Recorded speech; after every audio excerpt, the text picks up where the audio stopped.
Good morning Soul TV program omunye kumacha. Amayenze tusima Apollo. Nsanyuse nnyo era nkwaniriza ku program enkyaliro. Sawa ya byabufuzi ne byabukulembeze bwe tugerera ensonga ezikwata ku muntu wa bulijjo ne tukubaganya ebirowoozo kubiriwo kati. Tusooka n'obabuuzaako nti mwasize mutya basebo ne banyabo. Tusasidde nnyo abafunye ebizibu. Abafunye ebirungi Katonda yeebale. Lunaku lwakubiri ennaku z'omwezi ziri 10 mwezi gwa 8 omwaka 2021. Kye twategeddeko wadde waliwo okusomozebwa okw'enjawulo, waliwo abakyali mu lockdown abatanaba kuddayo ku mirimu, naye twafunyemu essuubi oluvannyuma lw'okuba nti ekitongole ky'ebyobulamu kyazzeemu nateera okugema bannayuganda ekirwadde kino ekya COVID-19.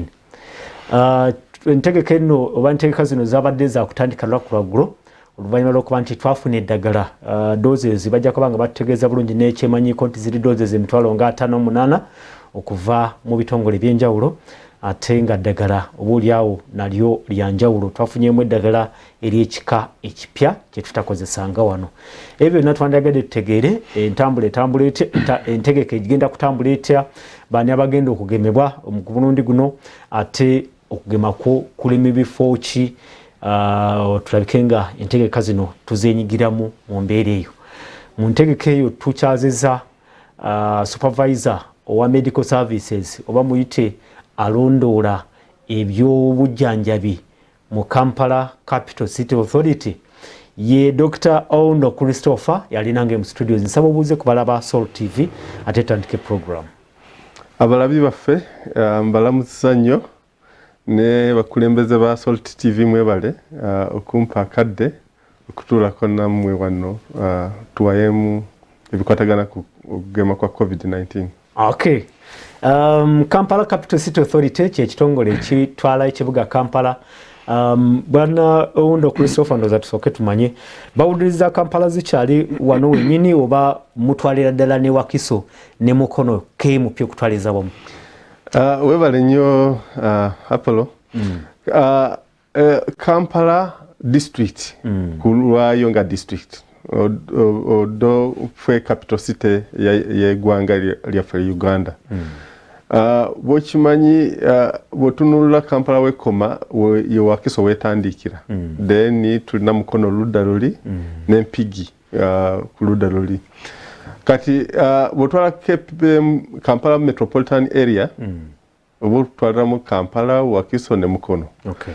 Ekyo kikulu kubanga bangi abatuze Kampala boka abali bantu nga akakade kamu 7,000 naye ababeeramu emisana bantu kumpi milioni 4. Ate bwoba owaayo obuweereza katulabe nga bw'obulamu ojja kwesanga nti no omuntu afuna obuweereza wakolera wabeera emisana. So ojja kwesanga nti no wadde bantu bangi bava Wakiso oba babeera Mukono besanga nga obujjanjabi nga kyetugendako okugema bagenda kufuna mu Kampala. Okay. So ye njawulo eriwo n'ebitundu ebirala. Ekitegeeza nti bwe tuba twogera ku ntegeka eno ey'okugema kati tugema Kampala district tusuubira nti bwe buno obukadde akakadde kamu emitwalo nga 7 oba bwe bukadde buno obuna obubeeramu emisana. Kati bwe tuba tutegeka okugema embalirira etambulira kwabo ababeerawo mu Kampala abasuulamu yakakadde kamu 7,000 we planning figure. Ye ensonga lwaki bwe tuba tukoze nnyo weesanga nti tureportinga nti tugemye nga 120% o 170%. Kitegeeza abalala bavudde Wakiso, Mukono n'ebitundu ebirala bafunye okugema kwabwe mu Kampala naye tebaali ku plan, original plan. Yensonga lwaki tusukkamu mu 100% kubanga 100% betegeeza nti no buli omu asanidde ogemebwa okoze ki tusobodde kumugema. Yes, so ekitegeeza wadde mu planning abantu milioni 7,000 kyangu nnyo okusanga nga abantu bajja kupanga basukkamu kwabo emu planning ide mutegeke ne yokugema bwe kibeera buli lunaku kubanga okugema tubadde tugema ndwadde nyingi mu mabega awo twagemako MMR measles rubella vaccine nayo gyo kwesaaga nti no twagemanga mu kusuusa 100%. So bwe kitera okubeera naye bw'oba otegeka ng'okola embalirwa otunulira abantu betuyita residents ababeera mu kitundu ekyo. Yes. Okay, kati entegeka ziri zitya, tulina doze zimeka, eddagala liri wayi? Yes, kati ng'eggwanga minisitule y'ebyobulamu yatutegeeza nti nefunye eddagala ebika byanjawulo naye kati nga ffe Kampala twafunye olunaku lw'eggulo twafunye doses omutwalo gumu kitundu ye supply ye yasoose ate okugema kutandika leero olwaleero ku makya kyemanyi nti ebifo ebigema bisobola okutandikako ebirala bitisanga nyaawo 5 wajja kubamuko some delays olw'ensonga nti kati abasawo bagenze okujjayo eddagala tebasobodde okulijjayo olwaggulo. Okay. Kati bali mu makubo bali kulijjayo ate embeera y'obudde nga bwe tumanyi jaamu bwali mu Kampala kijja kutuleetera ebifo okutandika ssaawa nga nyaawo 5 ebisinga obungi naye enkeera tusuubira okutandika ebit quite early. So ezo ze doses zo twafunye omutwalo gumu kitundu. Yes. Entegeka eno yabadde yakutandika lunaku lwaggulo era mwali mulanze nti abantu bajja kubanga batandika okufuna empiso zino olunaku lw'eggulo. Kiki ekyaviirako embeera eno bwe kiviiriddeko embeera eno okuba nti mwongezaayo okutandika leero? Twali tusuubidde nti National Medical Store etterekero ly'eddagala tirijja kututuusako vaccines ku weekend oludda lwamukaaga oba lwa Sunday lwaggulo tusobole okukola ki kugema naye tebasobola kati eddagala balireese ejjo olwaggulo so yensonga olwaki tetwasobodde okutandika okugema olunaku lwaggulo. Okay. Yes, sir. Well, musuubidde ki mu ntegeka eno y'okugema we tubatandikirawo wennyini kubanga mu kusooka luli waliwo mu ntandikwa ey'okugema ndowooza omwezi ogwokusatu n'ogwokuna waliwo okuba nti abantu baali nga tebajumbidde nnyo bintu entegeka eno y'okugema nga mu bifo awagemerwa abantu abasawo batuula butuuzi abantu nga tebajja ate ne tulabanga mu kaseera akasembayaawo mu mwezi ogw'omukaaga ndowooza abantu nga bajja mu bungi ate ne mutuuka n'obagoba. Musuubidde ki ku mulundi guno oba musuubira ki ku mulundi guno? Nga bw'otegeeza mu kusooka abantu balina nga tebanaalaba obuzibu bw'obulwadde bwa COVID-19 bali ndowooza babutunuulira nga obutali obuzibu nnyo naye bwe twatuukira mu mwezi gwa mukaaga embeera yali ekyuse nnyo kubanga twatuuka kangambe nga bwe tuli kati kizibu nnyo okusangayo omuntu akugamba nti simanyi omuntu eyafa obulwadde bwa COVID oba kizibu nnyo kuba kiringa obulwadde bwa mukenenya kyekimu kumpi buli family agamba either omuntu waffe oba gwe tukola naye wali amanyi kati omuntu yakosebwa nnyo obulwadde bwa COVID. Kati abantu bakyerabirako naye embeera eyo tetera okuba nnungi okuuma kusooka olabe nga kikuyisiza bubi omale okkiriza okugoberera endagirwa ya minisitule y'ebyobulamu. So mu Juni we twatuukira nga buli omu alaba alina okuddukira we bagemera afune okugemwa. Abaali abagezi abasookera ddala beesanga nti bulwadde bwe bwabakwata kuwe example nga mu bitongole nga ekyaffe ekya KCCA n'ebitongole ebirala etteeka lyaliwo nti olina okukola ki okukebera aba staff bonna musobole okulondamu abatalina bulwadde bubajja ku mulimu abalwadde basigale waka twasanga nti kwabo be twali twagema abatono be basangamu nga balina obulwadde bali bagamba naye terina ekinuma naye muŋŋambye nti ndina bulwadde covid ne bakiraba nti no eddagala lyali likoze kubanga kati covid yali amukutte naye omubiri talwadde nnyo talina kimusisa bubi so abantu bateekamu nnyo essira okulaba nti no bafuna covid naye nga ddagala lyali ntono nnyo ku budde obwo so kyetusuubira kati ye abantu kuvaayo mu bungi kubanga buli kachansi bwe kalabika byagala n'osookayo kubanga tomanyi batunasobola abantu bannayuganda betwagala gema nga bangi naye nga minisita waffe ow'ebyobulamu bwe yategeeza eddagala wokuligula nawe afuuse wazibu so akeera oluusi yagenda oganyulwamu yes kubanga bwoba okedde n'ofuna neweegema of course oba osingako oli atalina okwegema kubanga kati wano oba omaze okufuna abaserikali abakukuuma mu mubiri kiba kyanjawulo nnyo n'oli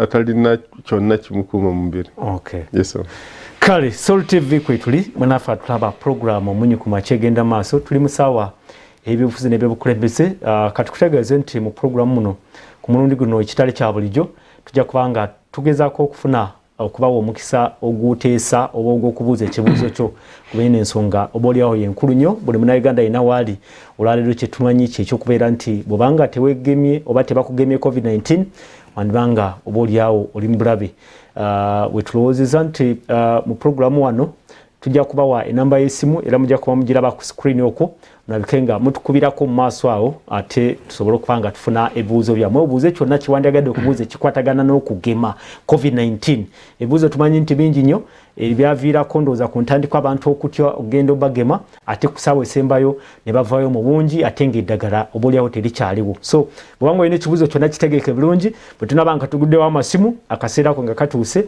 ojja kuba nga obuuza ekibuuzo kyo Dr. Oundo Christopher yekalabalaba oba yalondoola ebyobujjanjabi mu Kampala ava ku kitebe ekya Kampala Capital City Authority kyekitongole ekitwala oba kyekikulembera ekibuga Kampala so ajja kubanga ayanukula ebibuuzo byaffe weetegeke okuba nga enamba y'essimu gye banakuteera ku screen yeeyo ojja okuyita mu maaso awo nga nziguddewo amasimu osobole okumubuuza ekibuuzo oba osindike obubaka mu ntegeka eyo Dr. Oundo bani abagenda okugemebwa mu mulundi guno gwenyini kubanga tulina abantu abafuna empiso eyasooka tulina abantu abatagemebwa nga batafunako mpiso ey'okugema ani agenda ali eligible mu programu eno so abafuna empiso esooka tubateekako nnyo essira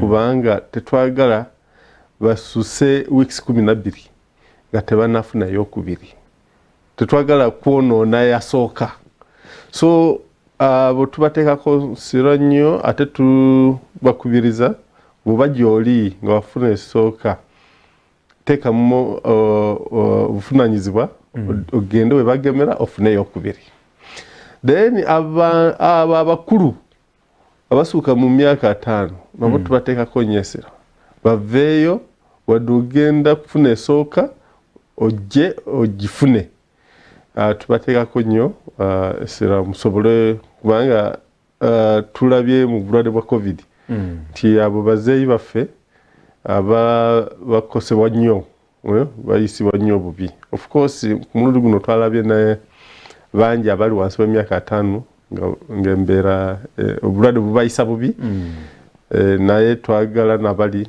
baveeyo nnyo tulina abasomesa tulina abasawo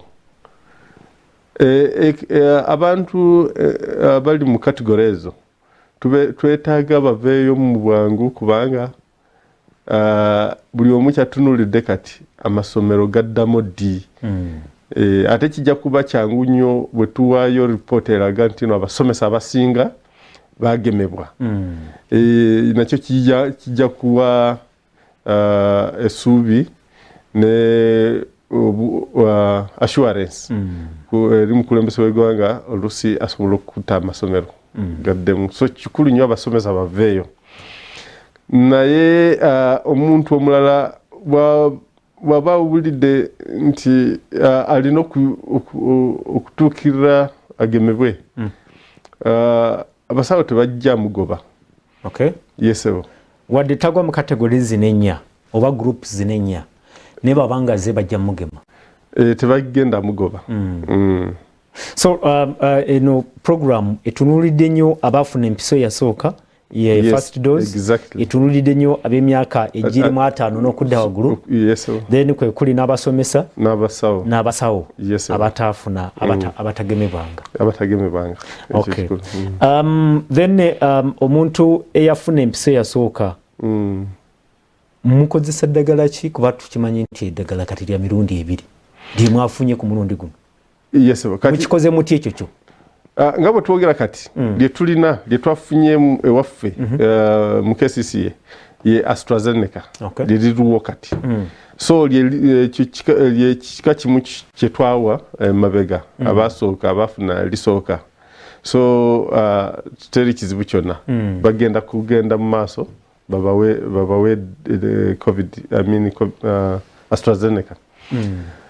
Of course tumanyi ekitongole ky'ebyobulamu kyafuna eddagala ddala bali mu nteekateeka nalyo okulidistributinga. Te eryo bwe lijja tusuubira lijja kuba lyabo abafuna eddoozi esooka yokka kubanga bwe kiba kika ekirala ate tuba tetwagala tugategate. Yeso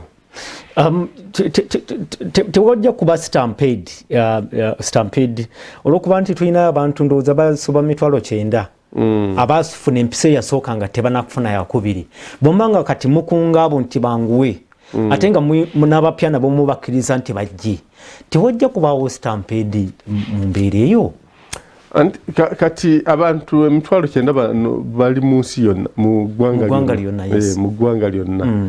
So ate kirungi buli district efunye vaccine. So bajja kubeeyo scattered basobole okufuna ki okugemebwa. Ne mu Kampala nga bulaba target yaffe y'okubeera ebifo 50 ebigema. Ebifo 50 target. List yafulumye erindooza nga 40. So tubadde twatandise ne ebifo bye twabadde sure nti bali ready. Naye nga bwe tugenda mu maaso tujja kubanga tuteekateeka ebiri ebirala twongere. So nakyo kijja kutuyambako abantu baleme okuddukira mu kifo kimu basobole okugenda mu bifo byanjawulo nga list bwe yafulumye. So stampede mu bifo birala of course esobola okubeeramu, naye tujjagezako okubeera innovative nti kubanga ekirala ekikulu kye tulina okutunulira tetwagala okugema covid ate wabeere ekifo omuntu wagenda okutambuza bulwadde oba okujja obulwadde bwa covid-19. So naye already tulina experience, tumanyi mu June kyali kitya ate twakikwata tutya. So kyetwagala kyensaba abantu baffe batuwuliriza n'abatulaba kiri nti bw'oba otuuse we bagemera abasawo compliance officer waffe n'akugamba ati kakkana beera wali beera wano, tweyise ng'abantu abakulu tugondere ate tugoberere nga bwe bakusabye oba bakutegeezeza, tuleme okudduka okugezako okugaana okugoberera bye entegateeka eri mu kifo kijja kutuyamba tutambule bulungi. Of course tugoberera first come first serve. Naye waliyo special cases gwogamba nti ono talisanida akuume mu line. Osobola okulaba omukyala ng'ali olubuto luli eri baba balina okumuwa priority. Nolaba muzeeyi ali mu myaka 8 eri alina okufuna priority. So waliyo ate tusaba abasawo baffe twabategeeza ate tubasaba basobole okulaba nti no kyebahandolera nga special case buli ali wali akiraba nti special case okuleka oli kubanga akola mu office gundi avuddeyo muvubuka kyali muto ate n'omudusa wali ekyo kiba tekikola. Alina okuba mukyabwa oba olubuto nga lunene lulabika nga buli omu alulaba. Bw'aba muzeeyi buli omu akiraba nti no ono muzeeyi akuze. Yes sir. So waliwo embeera mu biseera biri ndowooza mwezi ogw'omukaaga ng'abantu abamu okusingira ddala b'emyaka egya wansiko nga bwe batuuka mu bifo ebyo babagaana okukola ki okubagema. Actually they turn them away. Embeera ebaddewo. Embeera eyo omuntu gwe bagoba luli ne batakkiriza mugema. Olwaleero bwemubanga temubategeeza bulungi ne batuukayo ate ne babagoba nalwo tekigenda kuleetera abantu okugwamu amaanyi mu ntegeka eno ey'okugema. Simanyi oba mukirowoozezaako ekyo kuba kati ndaba bw'ogamba nti puroguramu etunuulidde ab'emyaka 5 okudda waggulu ate nga tukimanyi nti olw'obwetaavu n'okuyaayaana ab'emyaka 5 okudda wansi bajja kujja nabo mu bungi. Embeera omugenda gihandolenga mutya pressure ndaba yeyo kyenyini era kyenjogeddeko ekya stampede. Ekirungi nga bwe tutandise ate nga mumanyi nti eggwanga lyafunayo vaccines endala tatali AstraZeneca kubanga bwe tunula kati doze za AstraZeneca eziriwo zo ntonoko ku bantu abafuna AstraZeneca beetaaga kufunayo eyokubiri ze twafunye kati. Naye ekirungi kati tulinayo doze ekika ekirala nga bwe ngambye ministry eri mu nteekateeka kulaba nti no nalyo lireetebwa. So abo abali wansi w'emyaka 5 aba missing oba tebannaba kufuna balina chance nti bwe tutandika okugemesa ekika kiri zijja kuba open priority for buli muntu yenna ajja kuvaayo atuuke ku bifo we bagemera. So balina okubeeramu jasa bakumikiriza tusobole obutoyonoona liri doze zasooka kubanga tetwagala omuntu asuuse weeks 12 nga tanafuna edozi yokubiri. Tulabanga ekyo kisobokera ddala kubanga kati abantu nga bwe twayogedde mu ntandikwa abantu bangi ze twafunye actually AstraZeneca gweyogerako ndowooza twafunye doses eringa emitwalo 3 gokka. 300 doses. Naye nga tulina abantu emitwalo 9 betwogeddeko mu ntandikwa abaafuna empiso yasooka beetaaga mpiso yakubiri ate waliwo akaseera kendowooza nti kandibanga akagenda nakugwako. Mutegese mutya okukikola ekyo? Omanyi mukulu Apollo bwe twatandika okugema second dose esira twagiteeka ku bali bagemebwa mu March mu April bo basinga obungi. Kati betwagema first dose mu May June ojja kwesanga nti bakyalina obudde. Of course abalala bangi kati weeks 8 banga dozi yokuyo sando myezi ebiri wakati w'ebiri n'esatu. So kati abasinga bali kuyingira mu myezi ebiri aba bayingidde naye bakyalinayo obudde. So ate botuna plan ya Minister of Health yalaga bulungi nti tusubirayo doses ziringa milioni 2 mu bbanga eritali lyewala. So kijja kutuyamba kulaba nti abantu abo bafuna doses zonna bbiri nga bwe zisanidde okuweebwa. Yes sir. Okay, program omunye ku machegenda maso nze tusima Apollo tuli mu sawa ebyobukulembeze tuline Dr. Aunda Christopher ye supervisor wa medical services okuva ku kitongole ekya Kampala Capital City Authority ekitongole ekikwasaganya obukulembeze bw'ekibuga Kampala okutwaliza wamu togera ku mbeera oba entegekero mu kiseera kino kyennyini ng'okugema ekirwadde ekya COVID-19 ate kwazeemu olunaku olw'enkya era keera bw'obanga olina akadde tambula ogendeko mu bifo eby'enjawulo tujja kubanga tukusomera mu kitundu ekiddakawo mu maaso olabike nga ofuna empiso oba ejja kuba esooka oba yakubiri byonna okutwaliza wamu amaze tukakasa nti aba kategori ziringa nnya oba groups zirinnya zokka ezigenda okuloozebwako mu ntegeko eno esooka ye mukwabo abafuna doze yasooka eyokubiri be bannayuganda b'emyaka 50 okudda waggulu so nga ate eyokusatu be basomesa kwotadde n'abasawo be bagenda okubeera nga balowoozebwako mu ntegeka eno yennyini nga bakutegeezeza mu kitundu ekyokubiri ojja kubanga okkirizibwa oba oweebwa omukisa ogubuuza ekibuuzo kyonna kiwandiyagadde okubuuza omusawo ali mu studios ate akubuulire kubikwatagana n'okugema tuwumulemu bwe tukomawo awunyiri ojja okutandikira tova ku Sol TV katudde.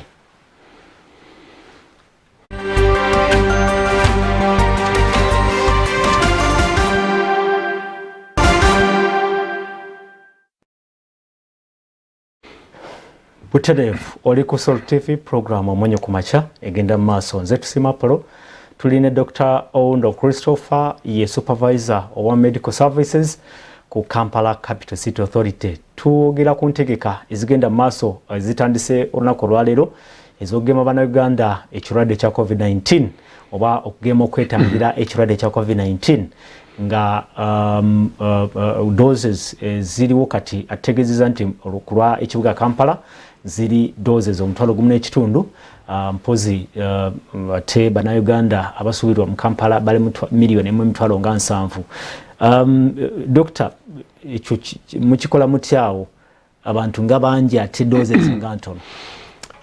Yes, Apollo, abatuuze mu Kampala mubeeramu n'abaana kati eyo miliyoni emu emitwalo 7 mulimu abaana bangi.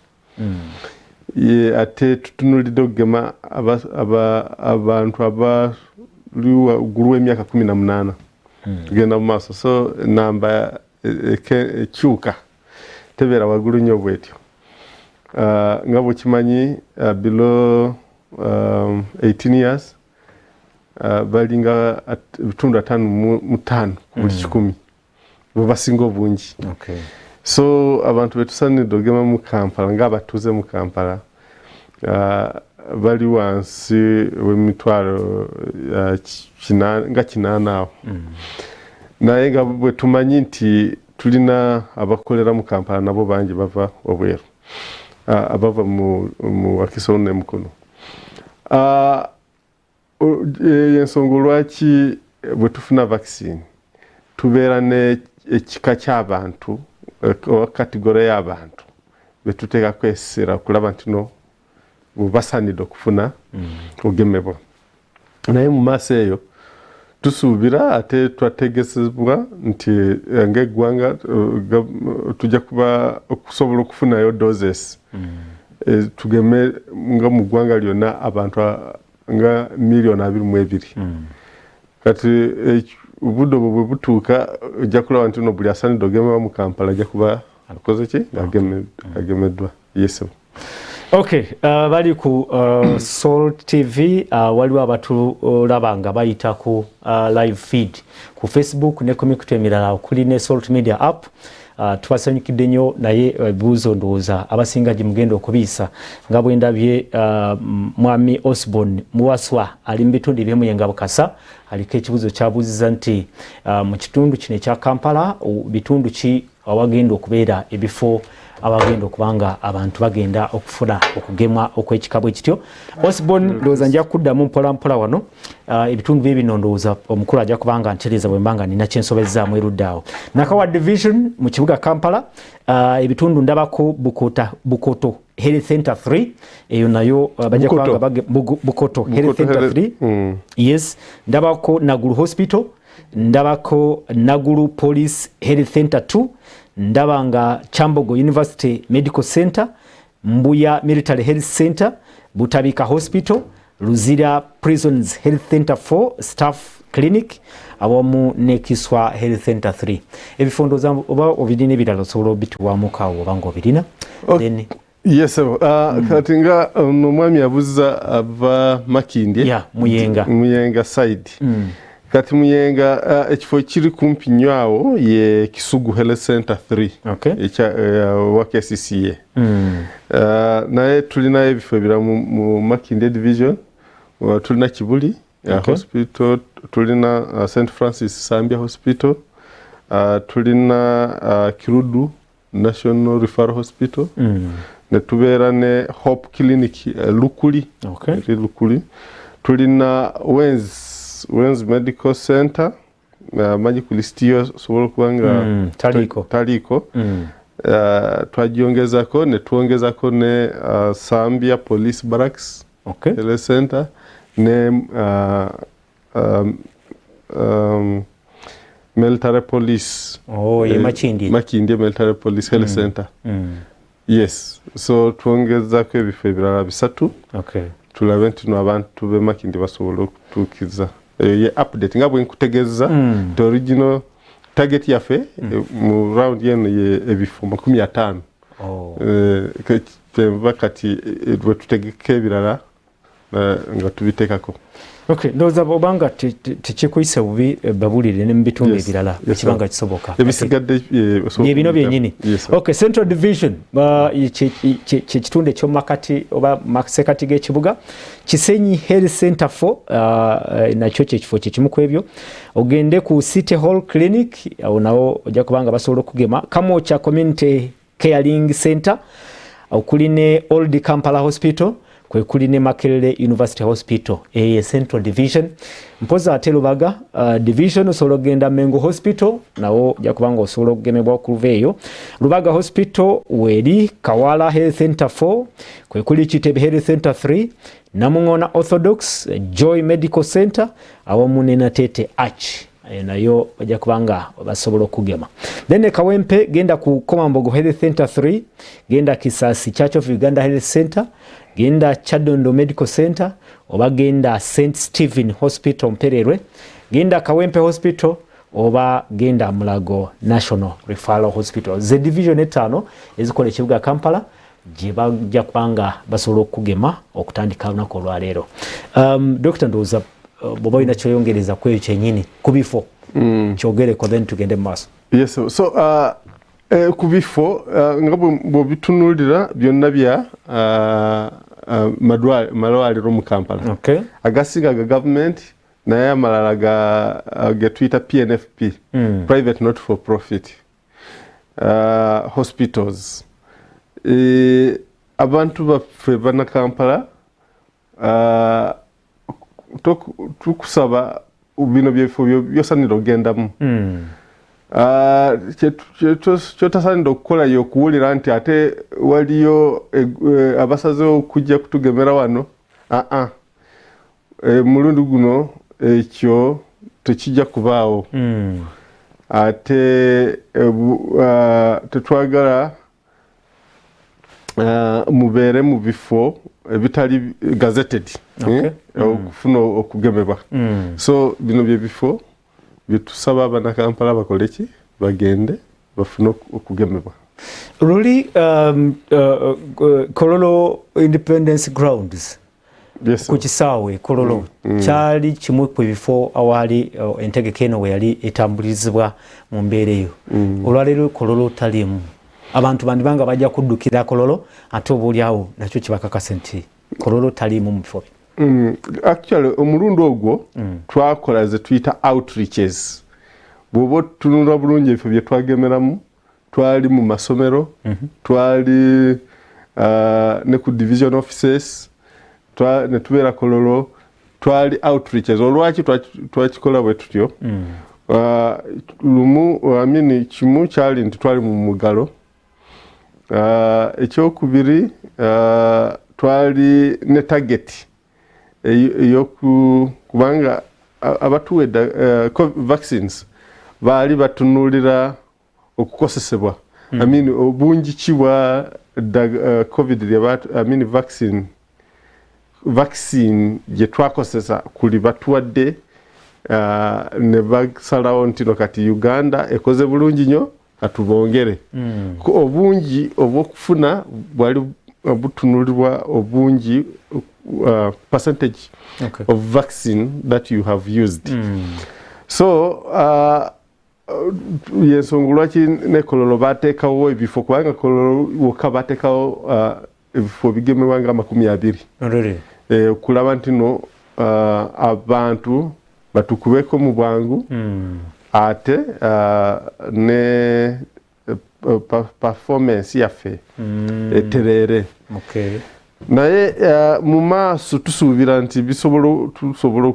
okukozesa formula eyo especially nga more doses zizze bwe ziba zizze tuba tulina okulaba engeri gye tutuuka mu bantu buli wamu nga mu campaign mode kisoboka so abantu ebifo bye balaba luli gye babagemera luli si byebyo ebifo ku mulundi guno waliwo ebifo kati awatali kugemwa naye nga byakozesebwa mu mulundi guli ekyo kituufu wali ebifo we basawo we baali ewali nga si ddwaliro naye mulundi guno tebajja kubaayo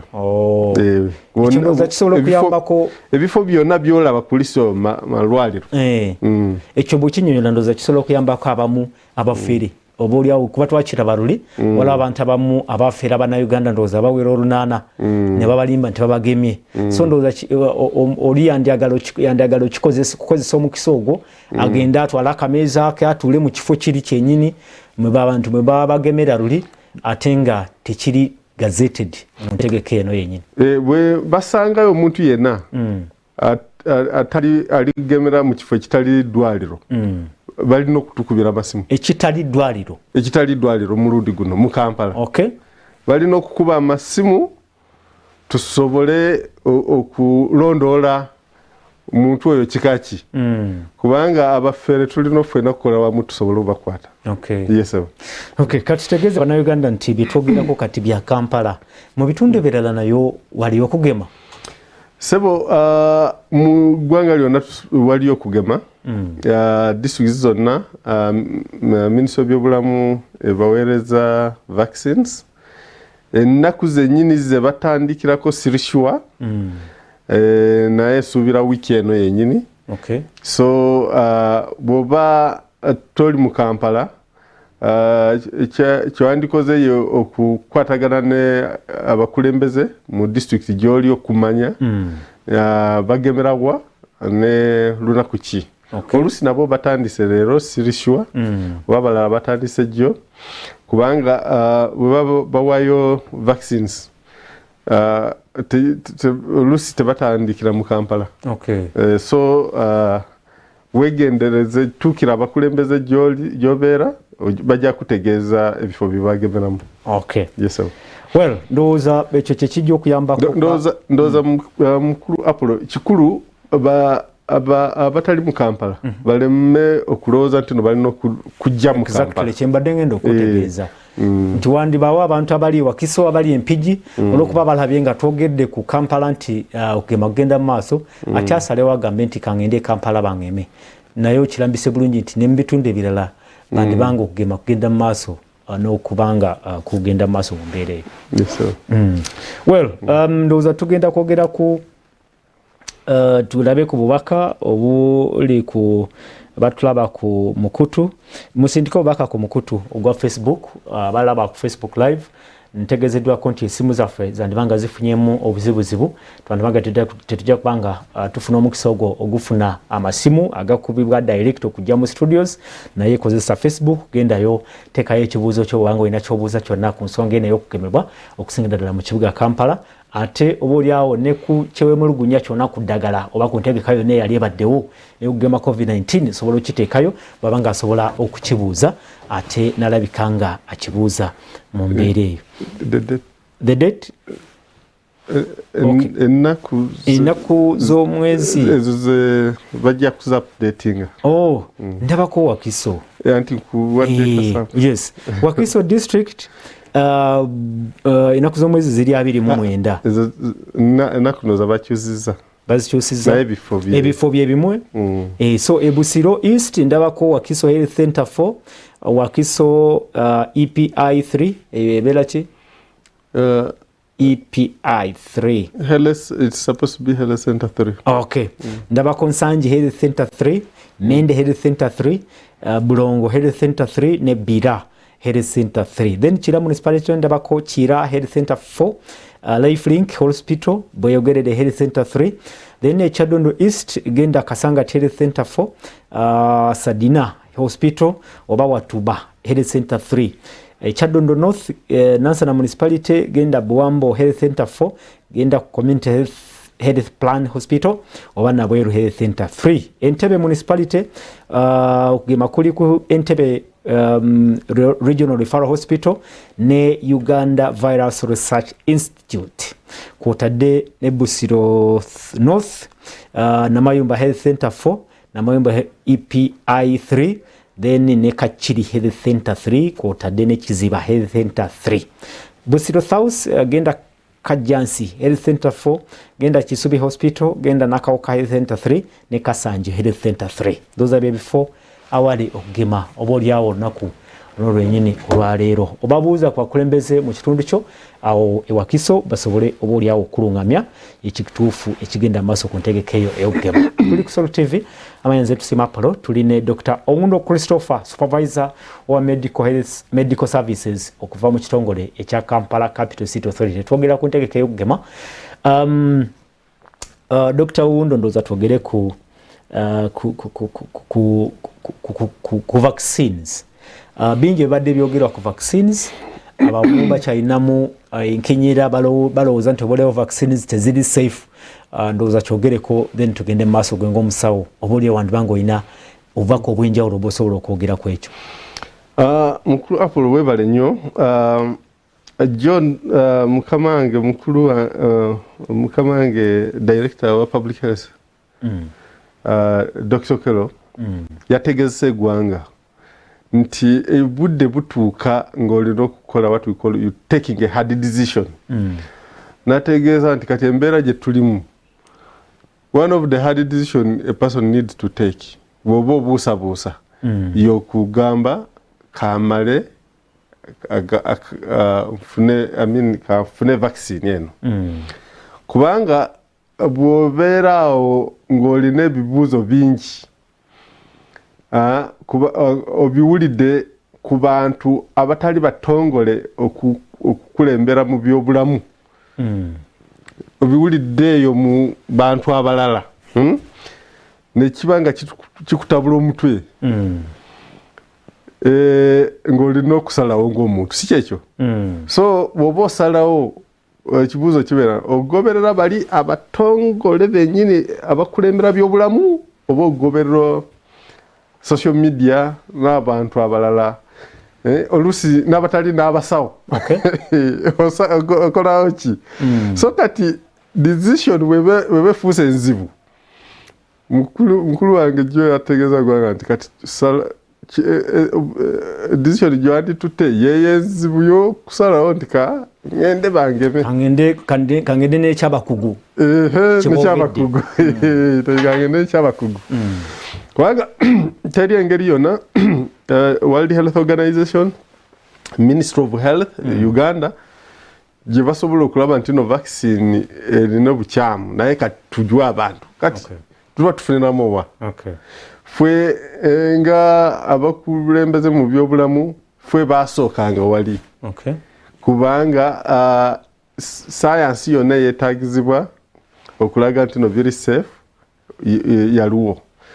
Bw'otunula kati nga bantu baffe bangi bagobera nnyo byemizanyo ababadde ku TV olwa ku Sunday Olympics nedda sebo Community Shield mu England balabe nti no kisaawe kyabadde kijjudde, buli entebe yonna mu kisaawe yabaddeko omuntu. Ekyo kitegeeza ki? Nti vaccine yakola ki? Evadde ekola. Kyeba information balala gye bajja bategeeza nti naye mu England kiraga nti no COVID akyatambula.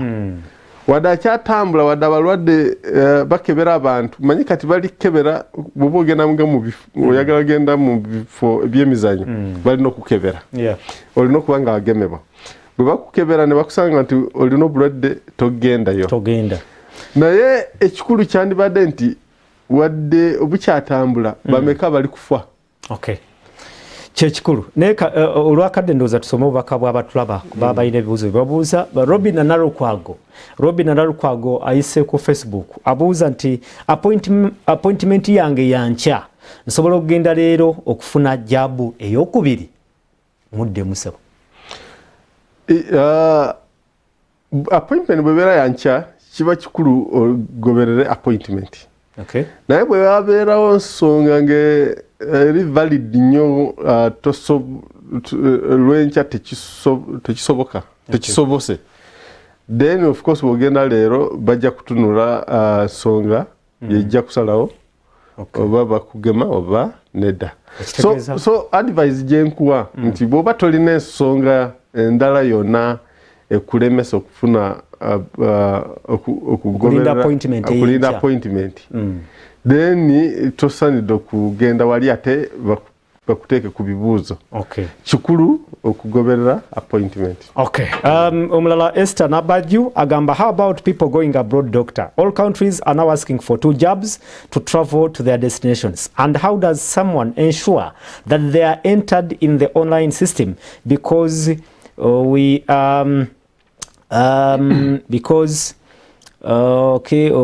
ensure that because we arrive in destination countries they check everything online is there a possibility to put 1 or more centers for people going abroad only like you do for PCR tests mudde mubangu tulina dakiika ntono webale nnyo Esther Nabaju Esther webale ekibuuzo ekyo ekisooka obuvunanyizibwa bw'okufuna covid vaccine esooka n'eyokubiri kibeera kugwe ng'omuntu abakeera bafunye bali mu budde bw'okufuna eyokubiri bw'oba tewafuna esooka ng'ogenda kufuna esooka kati tolina engeri gy'ojja kufuna eyokubiri mu bbanga tono olina okukuuma weeks 8 wakati wa 8-12 ekiteeso kyoleeta nti abagenda abroad bokka babeere n'ekifo kyabwe special centers ndowooza Ministry of Health ejja kukitunuliramu naye ekyenjawulo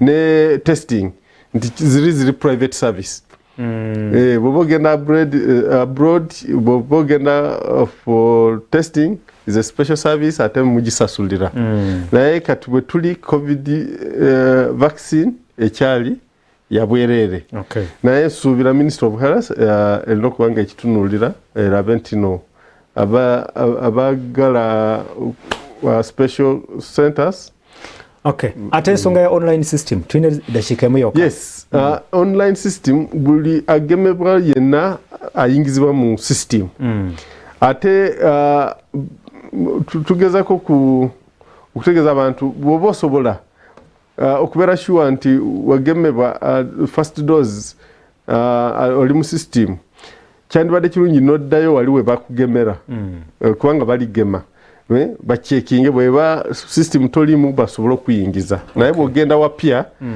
bijja kutwala obudde kubanga bajja kukwagala bakakase nti stamp eri wano ntuufu yava wali okwa-avoidinga ebicupuli byatuyingirirako akadde kaffe kawedde ndowooza kigambo kimu kyokka eri abatulaba emphasizinge ensonga eno ey'okugema so bannaffe bannakampala tufunye chance nti vaccine kati etuuse tutandise leero okugema tubasaba musobole okutuukayo mangu okutandika lwaleero enkya ennaku ziddako tujja kuba tugema tusobole okugemebwa nga bwe tugemwa tulina okuteekamu effort ono ebiragiriro by'okulwanisa obulwadde bwa covid-19 tekyandibadde kirungi ate ne tuddayo mu mugalo Okay. Kubanga buli omu kiba kimukosa kikosa gwanga kikukosa gwe ng'omuntu kwena